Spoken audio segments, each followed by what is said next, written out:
হৃদয়ের ডাকের উদ্যোগে কর্ণফুলীতে বৃক্ষরোপণ ও চারা বিতরণ কর্মসূচি অনুষ্ঠিত। চট্টগ্রামের কর্ণফুলী উপজেলার ১ নং ওয়ার্ডের চর পাথরঘাটা ও আলাভিনগর চল্লখিয়া মৌলভীবাজার এলাকায় সামাজিক ও মানবিক সংগঠন হৃদয়ের ডাকের উদ্যোগে বৃক্ষরোপণ ও চারা বিতরণ কর্মসূচি অনুষ্ঠিত হয়েছে। এসো স্বপ্ন দেখি, সুন্দর পৃথিবী গড়ি কো স্লোগানকে সামনে রেখে শুক্রবার ৩১ জুলাই ২০২৬ চর পাথরঘাটা হামিদিয়া বাগদাদিয়া এতিমখানা মাদ্রাসা ও জামে মসজিদ এবং South Chattogram bright school and College প্রাঙ্গণে এ কর্মসূচির আয়োজন করা হয়। অনুষ্ঠানে প্রধান অতিথি হিসেবে উপস্থিত ছিলেন হৃদয়ের ডাক সংগঠনের চেয়ারম্যান ও ফ্রেশ অ্যান্ড সেফের ব্যবস্থাপনা পরিচালক RSM নিজাম উদ্দিন। উদ্বোধক হিসেবে উপস্থিত ছিলেন এশিয়ান নারী ও শিশু অধিকার ফাউন্ডেশনের মহাসচিব মোহাম্মদ আলী।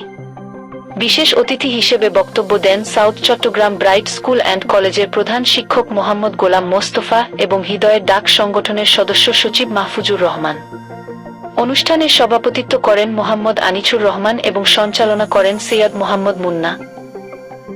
এ সময় উপস্থিত ছিলেন সংগঠনের প্রতিষ্ঠাতা পরিচালক হেলাল উদ্দিন নোমান, সদস্য মেহেদী হাসান আরমান, মাহিন ইসলাম, ইব্রাহিম লস্কর, জাকির হোসেন, সুবজ হাওলাদার, সুমন হাওলাদার সহ সংগঠনের অন্যান্য স্বেচ্ছাসেবক এবং এলাকার গণ্যমান্য ব্যক্তিবর্গ।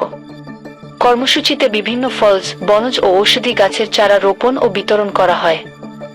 এ সময় বক্তারা পরিবেশের ভারসাম্য রক্ষা, জলবায়ু পরিবর্তনের বিরূপ প্রভাব মোকাবিলা এবং সবুজ বাংলাদেশ গঠনের সর্বস্তরের মানুষকে বেশি বেশি বৃক্ষরোপণের আহ্বান জানান।